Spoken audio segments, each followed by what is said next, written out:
Mga mandirigma mula po sa United Kingdom, mga sangkay, papunta na rin po sa Israel. Yan po ang ating pag-uusapan ngayon.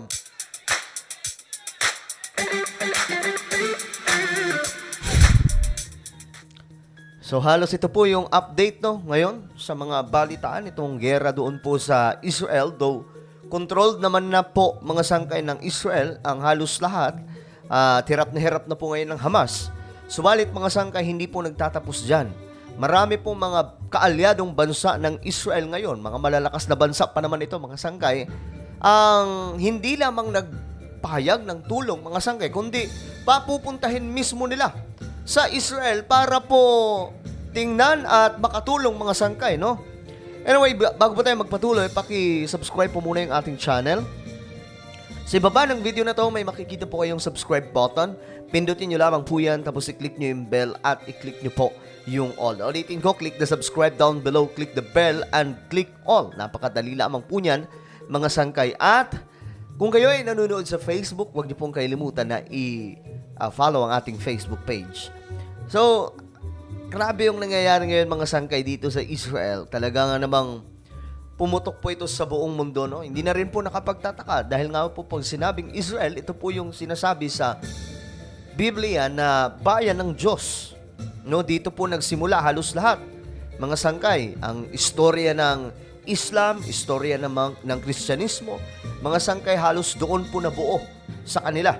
Well, anyway, mga sangkay, bago po tayo tungo sa gagawin ng UK, eto muna may update po.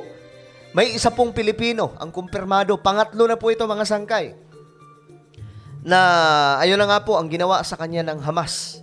Alam nyo na yon, mahirap magbanggit ng mga medyo masaselang salita sa YouTube dahil nga po binabantayan ngayon mga sangkay itong nangyayari doon sa Israel. So tatlo na po ang napabagsak, nasawi ng mga Pilipino na ang may gawa mga sangkay ay itong Hamas. And again, uulitin po natin, hindi po dito ang kinukundina ang mga Muslim, kagaya po ng mga kapatid nating Muslim dito sa Pilipinas, kundi ito lamang pong Hamas. Ang Hamas mga sangkay ay identified as terror group. Ayon po yan sa Western countries. So ngayon mga sangkay, ito na nga po. Ito ang gagawin ng UK. Tingnan po natin ang balitang ito mga sangkay. Ayan po, UK magpapadala ng mga barkong pandigma sa Israel. Naku po, lalo pong kawawa dito yung kalaban ng Israel. Pero sa totoo lang, kawawa din po talaga yung Israel kasi nung una mga sangkay, talagang kaya nga po nadala po sila ngayon sa galit nila mga sangkay dahil nga po sa ginawa ng Hamas, ang gagawin po talaga nila, burahin ang mga yan sa mundo. Okay, yun po talaga ang statement ng Prime Minister nila at maging ang mga general nila, ito rin po ang lumalabas na mga statement na buburahin nga po talaga ang Hamas sa ating planeta. Maging po yung mga, yung mga kakampi nila, hindi ko alam kung mga kadugo, basta lahat po sila uubusin mga sangkay. Ngayon, ang Hamas ay napapalibutan po ng more than 300,000 soldiers from Israel. At sa totoo lang, kahit wala pong tulong na ibang mga bansa, ang Israel, kayang-kaya po nila yan, mga sangkay. Bakit? Maraming beses na po yan sila pinagtulungan. Pero, lagi po silang nananalo sa digmaan. So, hindi po nila halos, kaya nga po hindi po sila nanghihingi ng tulong talaga. Hindi tulad sa Ukraine, di ba? Ukraine, I need more ganito. Gusto ko ng ganito. Tulungan nyo kami, kailangan namin ng budget. Yung Israel, hindi po ganun. Mayamang bansa, malago ang ekonomiya, malago pag-advance pagdating po sa military capability. Pero mga sangkay, ganun pa man, hindi po yan hadlang para tumulong ang mga kaalyado nilang bansa. Like US and UK, eto na nga po, ang UK magpapadala ng mga barkong pandigma, pambira. Samantala, magpapadala naman ang United Kingdom ng mga warships at surveillance aircraft bilang suporta doon sa bansang Israel. Sinabi ni British Prime Minister Rishi Sunak na kanyang inatasan ang kanilang military assets na ilagay ang mga ito sa Eastern Mediterranean bilang suporta sa regional stability at maiwasan ang paglaganap ng tensyon sa lugar. Ayun, mga sangkay, sila yung magbabantay sa buong paligid po ng Israel. Para ang tingin ko dito, just in case na may umatake na ibang kalaban, andyan na po sila nakaharang na. Same mga sangkay sa US, do ang US mas malala din po dahil nga po na nandun na po yung kanilang mga malalakas na pandigma, mga sangkay at iblan sa mga sundalo sa mismong Israel. Pero ganun din mga sangkay, nagpadala din po sila ng mga warships sa paligid din po ng karagatang ito para po bantayan ang sitwasyon. Kasi para po sa inyong kaalaman, nung nilusob po ang Israel nitong Hamas, isa po sa dinaanan nila ay yung karagatan. No? Kaya nga po ang report, ang biglang pag-atake is by air, land, and sea.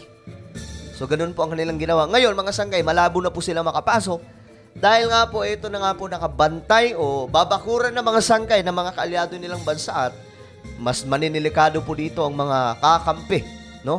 Sa mga kalaban ng Israel. But ulitin ko mga sangkay, ang Israel malakas na bansa. Kita nyo naman mga sangkay kung gaano kawiling lahat ng kanilang mga reservist. Biruin mo yung iba mga sangkay, mga babae pa po, galing pang ibang mga bansa. Umuwi papuntang Israel. Anong gagawin? Para po sumabak sa military operation. Magpapatrolya ang Royal Air Force para matulungan ang mga kaalyado bansa na mabantayan ang anumang banta sa regional security.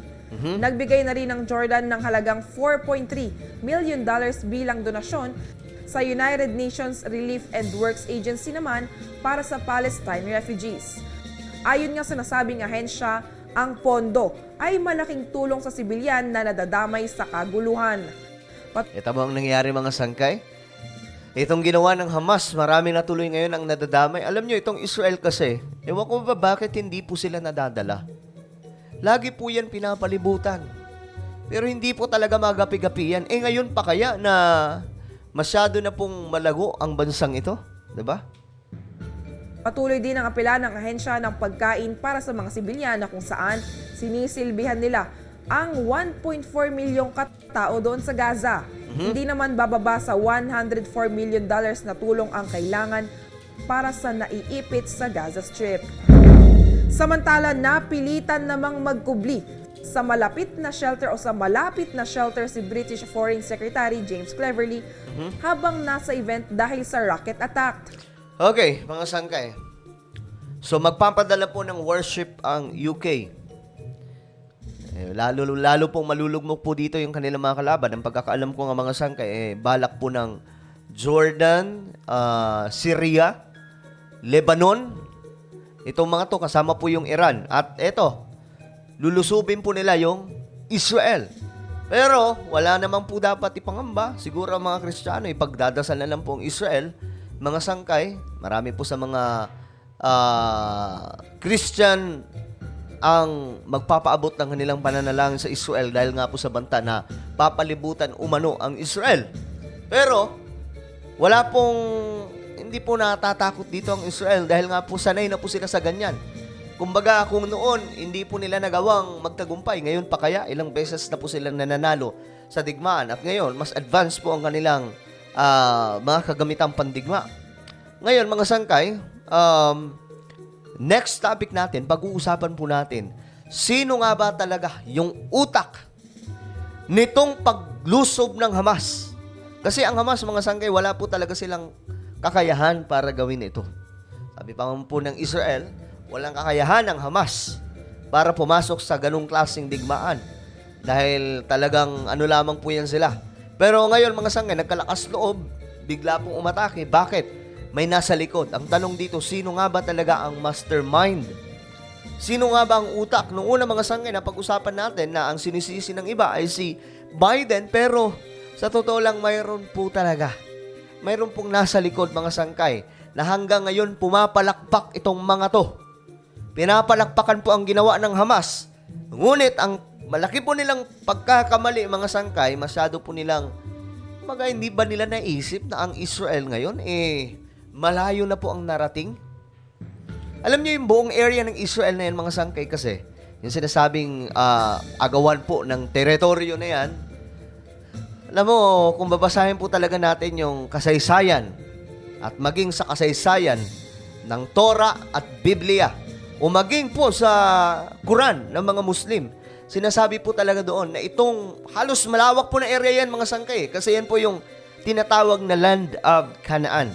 Okay? Promised land ng Diyos sa Israel. Pinangako po yan sa tatlong patriarch, Abraham, Isaac, and Jacob. So ngayon mga sangkay, nagkasakop-sakop kasi dyan yung Israel. Alam niyo naman ang nangyari mga sangkay, itong Israelites, matitigas ang ulo. So dahil po doon, sa katigasan ng ulo, nagkasakop-sakop po sila ng mga napakaraming imperyo. At hanggang ngayon mga sangkay, pilit po na binubuwag po sila. Pero, tandaan po natin, never po yan sila pinabayaan ng Panginoon. Ngayon mga sangkay, napakaliit na lamang po yan na lugar. Napakaliit na lamang po na area ang natitira sa kanila. Dahil ang buong Kanaan, halos nakuha na po ng mga karating. Marami na po ang nakuha mga sangkay sa paligid. Kaya naman mga sangkay, ang maliit na lugar na yan, ilalaban po talaga nila yan mga sangkay. Kahit ngayong Jerusalem, di ba, parang nahahati daw po yan sa dalawa mga sangkay. Pero sa kasaysayan, nung panahon ni King David, panahon ni King Solomon, iyan mga sangkay, yung first temple na yan sa may Jerusalem, buo yan mga sangkay, kanila po talaga yan. Pero dahil sa nagkasakop-sakop po sila, ayun, dumating sa time na parang yung ilang ilang bahagi, mga sangkay ng Jerusalem ay nasa ibang na. Alam nyo na yun kung sino may hawak mga sangkay. No? Iba na po ang nangahawak. Ngayon, ano po ang inyong komento mga sangkay sa gagawin ng UK na kung saan pagsuporta sa Israel? Just comment down below. And now guys, I invite you to please subscribe my YouTube channel. Sangkay Revelation, hanapin nyo po ito sa YouTube. Kapag nakita nyo na, click the subscribe, click the bell, and click all. Ako na po ay magpapaalam hanggang sa muli. This is me, Sangkay Janjan. Palagi nyo pong tatandaan that Jesus loves you. God bless everyone.